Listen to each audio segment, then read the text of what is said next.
Esto estaba en el 2022. Ahí salimos. Ahí salimos. No, creo que sí. ¿Ya? No, yo tengo un ojo de tres, así que quiero bajar la pantalla. Ah, está en está listo. Claro, mirá. Ahí te cruzaste por la mitad. Vamos al live.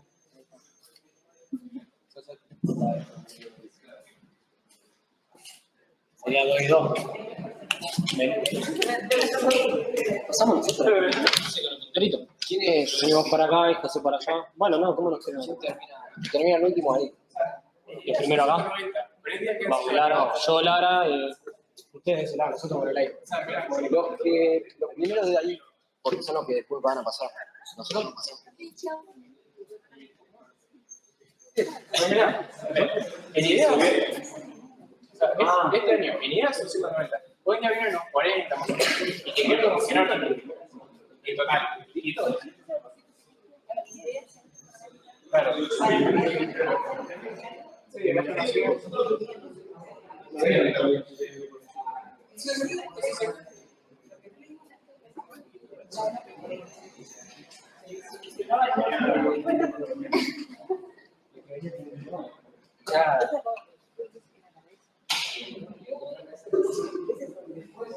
sí. Yes.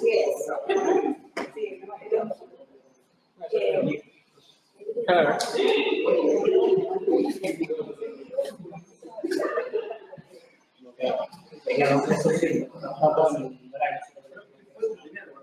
No, es por yo proponer la plata.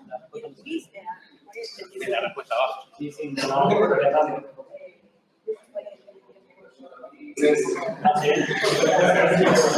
este debería valer. Algo así, pero matemático. O sea, es como el equivalente. ¿El equivalente a? O sea, la cátedra dice que no equivale a debería valerse la tela. Claro, o sea, no lo conocemos porque no lo tuvimos el año pasado. O sea, ¿viste? Elizabeth, Sí. eso se fue dentro de ella. O sea, eso sí. Ahora mismo no. Ah, vos estás liderando ayudante del año pasado y no estamos subiendo. Algunas. Pero no, empezamos a Diego le mate. Está aquí uno de rulitos negros de ingeniería. Juan y también. ¿Cuál es el de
¿Entran? No, un poco más. Ahí. Pero para ahí Me pongo.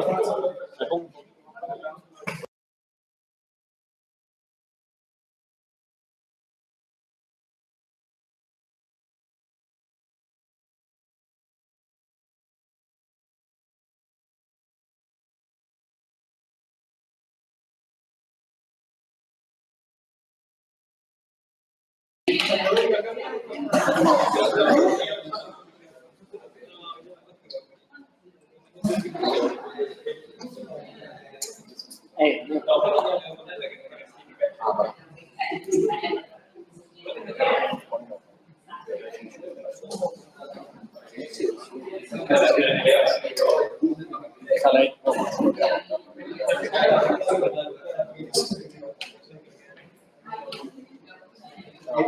¿Estamos?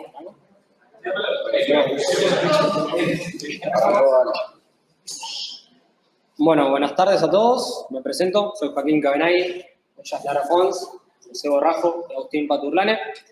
Juntos elegimos el tema de teoría de grupos para realizar el trabajo final de matemática, particularmente la teoría de grupos aplicada al cubo de Rubik y al Fifth Pulse, que son dos juegos bastante conocidos.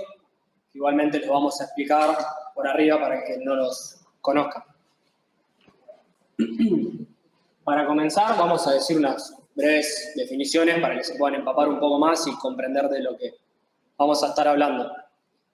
La teoría de grupos es una rama de la matemática que estudia la simetría de las operaciones y tiene como objetivo aplicar las propiedades a los conjuntos y a las estructuras algebraicas. Estructuras algebraicas como las siguientes, que son las que más abordamos. Grupoide, que es un conjunto con una operación binaria, como lo puede ser el conjunto de los números naturales con la adición, la suma. Después tenemos los semigrupos, que es un grupoide que a su vez de tener una operación binaria, dicha operación es asociativa. Después tenemos los monoides, que es un semigrupo que además de tener todo lo anteriormente mencionado, es decir, un conjunto con una operación binaria, dicha operación es asociativa y además tiene un elemento neutro dentro del conjunto. Y el más importante de todo, que es el grupo, es un monoide, es decir, cumple con todo lo anteriormente dicho y a su vez para cada elemento dentro del conjunto existe un inverso. Además, cabe destacar, que es muy importante, que los grupos cumplen con 4 propiedades: la cerradura, la asociatividad, la existencia del neutro y la existencia de un inverso para cada elemento. Esto lo vamos a explicar más a detalle igualmente cuando hablemos del cubo de Rubik. Vamos a mencionar sus propiedades. Ahora bien, ¿qué es el cubo de Rubik? Bueno, es un invento muy famoso, fue inventado en 1974 por Erno Rubik y es un rompecabezas tridimensional que tiene miles de millones de combinaciones posibles, creo que 43 trillones de combinaciones, son un montón. O sea, es muy complejo, por lo que representa un lindo desafío para aplicar la matemática, en especial la teoría de grupos, a este tema. ¿Cómo se relacionan? Bueno, la relación que tiene el cubo de Rubik con la teoría de grupos es que todos los movimientos que se pueden realizar en el cubo se pueden representar como elementos de un conjunto, que este conjunto vendría a ser el cubo de Rubik. Más en detalle, vemos que la definición de grupo para el cubo de Rubik. El conjunto, como dije recién, está representado por todas las operaciones posibles dentro del cubo de Rubik. Esto es girar la cara del cubo a la izquierda, la cara superior a la derecha o la combinación de ellas. La operación binaria, estrellita vamos a llamarla, es la composición de dos movimientos del cubo, composición consecutiva de dos movimientos del cubo. Por ejemplo, si tenemos el movimiento A, girar la cara frontal a la izquierda, y el movimiento B, girar la cara superior a la derecha, si aplicamos la operación binaria, nos va a dar un nuevo elemento válido dentro del conjunto de los movimientos del cubo de Rubik, que consiste en aplicar el movimiento A y luego el movimiento B de forma continua. Ahora, mi compañera les va a pasar a explicar las propiedades dentro del cubo de Rubik. Bueno, como Joaquín explicó, son 4 propiedades que tienen que cumplirse para que se considere un grupo. Esto nos ayuda a entender y organizar mejor las operaciones y los elementos. La primera es la cerradura, es decir, que al operar el resultado esté en el mismo grupo. Por ejemplo, si el elemento A es girar la cara izquierda hacia arriba y el elemento B es girar la cara frontal hacia la derecha, esto nos va a llevar a una posición final que es variada dentro del grupo. Después, en cuanto a la asociatividad, que todos sabemos cómo funciona, la cumple también porque es lo mismo hacer primero el movimiento A con el B y luego el C, que hacer el movimiento A y luego el B con el C. En cuanto al elemento neutro, existe y lo podemos pensar como el no hacer nada y dejar el cubo tal cual está. También se puede ver como un vacío. Es decir, que si a partir de un elemento concatenamos el elemento neutro, va a quedar como está el primer elemento. Por último, la existencia del inverso es bastante fácil de verla, porque si el elemento A es girar el cubo, girar la cara frontal hacia la derecha, el elemento A', el inverso, va a ser girar la cara frontal hacia la izquierda.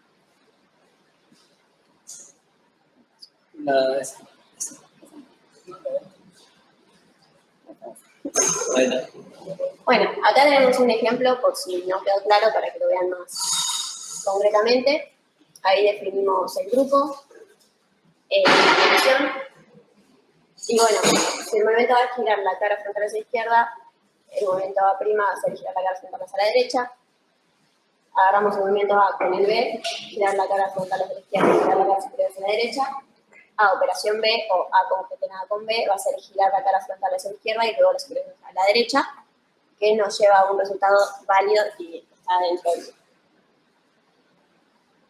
Bueno, después hablando de subgrupos y conmutatividad para ampliar un poquito más, un subgrupo es un conjunto de operaciones que está dentro de este grupo, pero sigue un patrón específico o, por ejemplo, solo se relaciona con la cara superior y la frontal. Básicamente no forma parte de todo, pero sí está dentro. Después, la conmutatividad no es necesaria para ser grupo. Puede ser, un grupo puede ser conmutativo o no, abeliano o no. ¿Es conmutativo? Sí.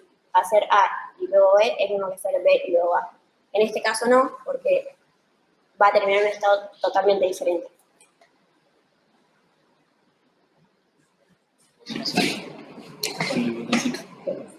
Bien.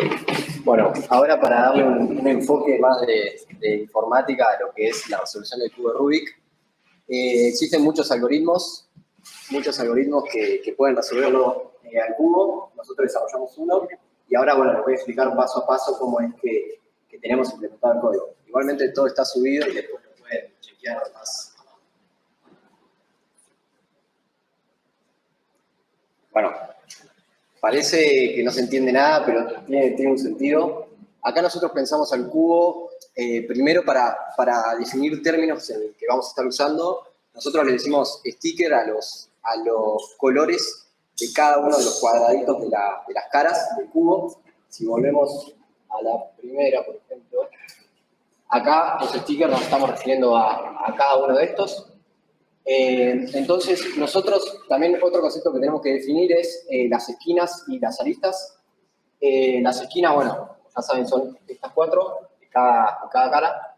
Y las aristas son los adyacentes que solamente tienen un sticker al lado, digamos. Entonces, teniendo esto en cuenta, nosotros no pensamos a los elementos del grupo del cubo de Rubik como los stickers. ¿Por qué? Si ven acá en la parte de las variables, el número mayor que pueden encontrar es el 48 que está por acá. Pero ustedes me pueden decir, bueno, pero en realidad en total hay, si el cubo es de 3×3, 9 y tiene 6 caras, hay un total de 54 stickers en total. Entonces, ¿por qué llega hasta el 48? Bueno, para explicar un poco eso, volvemos. Y nosotros, entonces, si pensamos en el movimiento del cubo de Rubik, por ejemplo, sería girar esta cara, la cara derecha, 90 grados, ¿no? Entonces, ¿qué pasa cuando nosotros giramos esa cara? No se ven solamente implicados estos stickers, como se darán cuenta, sino también los adyacentes. Entonces, nosotros para cada una de las caras tenemos 5 listas con 4 elementos cada uno. ¿Por qué? Primero por un tema de elegibilidad y segundo porque una lista, por ejemplo, de la cara de la derecha sería estos 4 elementos, ¿no? Estos 4 elementos. Otra sería los externos. Esos son los de la cara. Ahora, otro ejemplo, las otras 3 sublistas son de cada uno de los adyacentes. Entonces, cuando yo muevo esta cara del cubo de Rubik, no se mueven solamente estos, sino que también se mueven este acá y este acá. Todo en grupos de 4. Bien. Esa es la explicación de un poquito por qué lo representamos de esa forma. Ahora, los números y cómo numeramos nosotros del 1 al 48 a los stickers son arbitrarios. Puedo arrancar numerando el 1 el superior de la izquierda de la cara frontal, eso va variando. Pero ¿qué pasa? Me pueden decir que acá estos se repiten. Bueno, ¿por qué? Justamente porque son adyacentes, lo que yo les decía, cuando yo hago un movimiento se mueve también el sticker de esa otra cara. Y bueno, el objetivo, como ya dije, como ya todos saben, es realizar movimientos para que los stickers queden dentro de una cara con todos el mismo color. Y bueno, tenemos 48 también porque, si volvemos, hay en total, tenemos 1, 2, 3, 4 del otro lado, 5, 6, 7, 8 esquinas que tienen 3 stickers, 3 por 8, 24. Y de los adyacentes tenemos 12 con 2 stickers, por lo tanto nos da un total de 48, por eso la representación. En Python, como saben, las listas van de 0 al 48, entonces luego en el código van a ver que el cubo está representado en una lista del 0 al 48, para que los índices, cuando accedemos al índice 1, no nos lleve específicamente a la posición 1, porque si no, el 0 sería el 1 y bueno, todo eso. ¿Qué más? Bueno, y después están las funciones principales de lo que es la resolución del cubo, del algoritmo. Para arrancar tenemos el apply, que bueno, recibe un movimiento y un cubo, que es una secuencia de índices que les mostré antes. Bueno, esos son los parámetros, como dice ahí, y lo único que hace es hacer esa permutación de elementos. Por ejemplo, se recibe para la cara derecha y el arreglo de un cubo que está mezclado, el 2 pasa a la posición del 18, el 18 al 23 y el 7 al 2. 23 al 7 y el 7 al 2. Así es como que representamos el giro de los 90. Bien. Bueno, la función execute es como un poco más abstracta, que se apalanca de la otra función del apply y recibe un movimiento y lo que manda es la cara, la variable de cara que les había explicado al principio. Tenemos los movimientos con, bueno, frente, right, left, up, down, en mayúscula, y las minúsculas sería para el inverso. Obviamente, como estamos representando giros de 90 grados, lo representamos haciendo 3 giros, que sería lo mismo que hacer el contragiro, ¿no? Hay Python. Está después subido el código. Bueno, y después tenemos otras funciones también para probar y que utilizan las funciones principales. El Scramble es una función que genera, en base a una secuencia que les dije de índices del 1 al 48, te lo mezcla, básicamente.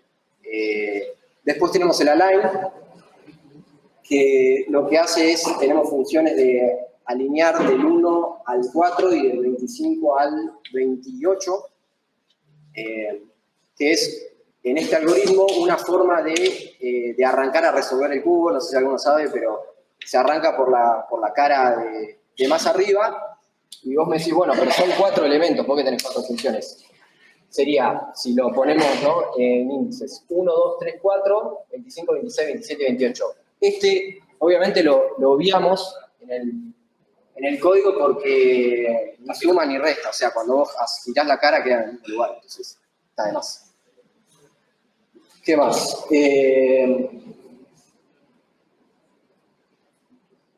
Bueno, el sol top es lo que les dije para resolver la cara de arriba del cubo, que utiliza estas funciones que definimos previamente, y a su vez utiliza el execute y el apply. Entonces todo se va como modularizando y se va utilizando. Y por último, bueno, la función principal, que es la de resolver el cubo, que recibe un cubo que está mezclado y bueno, lo resuelve y después te imprime los índices y además te imprime qué movimientos tenés que hacer para resolver el cubo.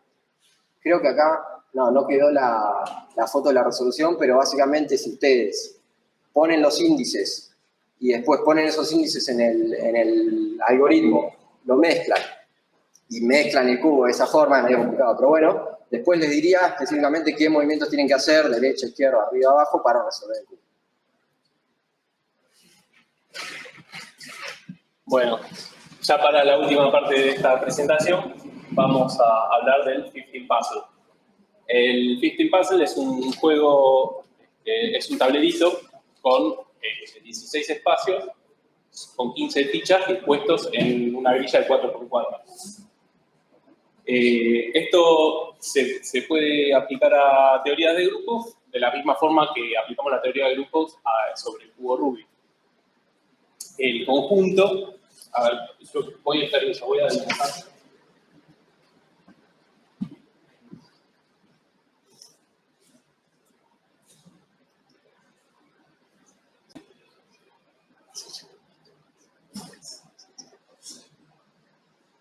Bueno, acá es un rudimentario 15 Puzzle, ¿no? Estos son las fichas, ¿no? Y los movimientos permitidos, los movimientos legales de este juego, consisten en, por ejemplo, la ficha 12 se mueve hacia el vacío y deja el vacío acá arriba, entonces puede mover la ficha 11 a la ficha 8.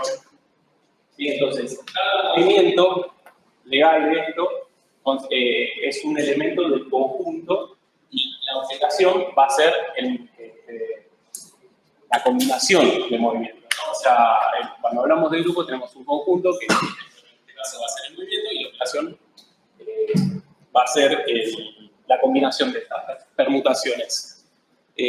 Es un grupo porque esta es una operación binaria, es una operación cerrada, quiere decir que si yo combino dos movimientos voy a obtener nuevamente un tercer movimiento. Por ejemplo, si yo muevo del 15 al vacío y del 11 al 15, ese es un movimiento y eso, o sea, la combinación de movimientos es un movimiento en sí mismo, por lo cual es cerrada la operación. Es asociativa, ¿por qué? Porque yo si tengo tres elementos, A, operación, B, operación C, ¿sí? Vamos a hacerlo así. A, operación B, operación C. Esto es lo mismo que hacer A, operación B, operación C. ¿Sí? Esto es una igualdad que se cumple cuando operamos sobre el tablero, ¿no? Quiere decir que si yo A, por ejemplo, es 12 al vacío y B es 11 al vacío del 12 y C, o sea, hago A, 12 al vacío, 11 acá y 15 para arriba, es lo mismo que hacer primero este y después este y este, ¿no? ¿Se entendió eso? O sea, primero 1, 2 y después último el tercero, o si no, hacer 1, 2, 3 y voy a obtener el mismo resultado, o sea, voy a tener la misma combinación de piezas. Posee un elemento neutro, ¿por qué? El elemento neutro es directamente no hacer nada, no hacer una operación, porque me va a dejar el tablero exactamente igual. ¿Sí? Posee un elemento inverso, ¿qué quiere decir? Que si yo aplico este elemento inverso sobre un movimiento, me va a devolver el elemento neutro, ¿no? O sea, por ejemplo, si yo muevo el 12 al vacío, si aplico el 12 al vacío de nuevo, voy a volver, es lo mismo que hubiera aplicado el vacío sobre el 12, sobre este estado del tablero. Y bueno, y no es, al igual que el cubo Rubik, no es conmutativo, no es conmutativo, no es un grupo abeliano, porque no se puede invertir el orden, porque hay movimientos que son legales y movimientos que son ilegales dentro de este juego, porque obviamente está la limitación de las fichas. Bien, respecto a la paridad y la solubilidad, es importante tener en cuenta que a partir de de las permutaciones pares se puede resolver y a partir de las permutaciones impares se vuelve insoluble el puzzle, el juego este. Bien, y después acá dice estrategia de resolución. En realidad es un algoritmo que consiste en resolver primero, empezando con el tablero completamente desordenado, consiste en, mientras tenga la primera fila en desorden, voy a ordenar la fila. Cuando ya está ordenada la fila, paso a la fila de abajo, y así es un for con whiles, ¿no? Alineado, si lo queremos ver desde la perspectiva de un algoritmo informático. Bien, y por último, hay una comparación entre estos dos juegos que vimos, estos dos juegos de ingenio. La complejidad del cubo Rubik obviamente es alta porque es un juego tridimensional, es un juego que tiene muchísimas más combinaciones y este 15 Puzzle es un poco más simple. ¿Sí? Las permutaciones, bueno, ahí dice, las permutaciones requieren un espacio tridimensional, en el caso del 15 Puzzle estamos hablando de 2 dimensiones nada más, y la solubilidad es obviamente muchísimo más compleja, muchísimo más complejo resolver el cubo Rubik que resolver el 15 Puzzle, porque obviamente el algoritmo que explicó Agustín es muchísimo más complejo que el que expliqué yo recién, que no hace falta por ahí entrar en mucho detalle. Bien. Quería destacar que para el cubo de Rubik nosotros elegimos una de las muchas alternativas que hay para resolverlo. Elegimos un algoritmo particular que es el más sencillo dentro de todo, que consistía en resolver cada una de las caras de pares. Primero la cara de arriba, después la del medio y después la de abajo. Así hay un montón de alternativas para resolverlo por la cantidad de posibilidades que tiene de movimientos, ¿no? Como una conclusión del trabajo, podemos decir que tanto el cubo de Rubik como el 15 Puzzle ilustran cómo la teoría de grupos puede aplicarse a la resolución de rompecabezas. El análisis de las permutaciones, la paridad y la estructura de grupos nos proporcionan una comprensión más profunda de estos juegos y nos permite realizar estrategias de resolución bastante más eficientes. Bueno, muchas gracias a todos. Si tienen alguna pregunta, la respondemos. Sí. Las permutaciones del 15 Puzzle, porque hay ciertas maneras hay maneras en las que el juego se vuelve insoluble. Depende de cómo estén acomodadas las fichas, no podés llegar a una solución. Porque ¿viste? Vos lo podés recibir armado, como está mostrado ahí, que es 1, 2, 3, 4, 5. Ahí la solución ya está hecha. Si vos lo recibís desarmado con las permutaciones de manera impar, esto debería ser, creo que 1, 3, 5 de esa manera, me parece, no llegás nunca a la solución, no podés llegar nunca a armarlo. Por eso es que se dice que tiene estados insolubles. No podés llegar a una solución. Sí.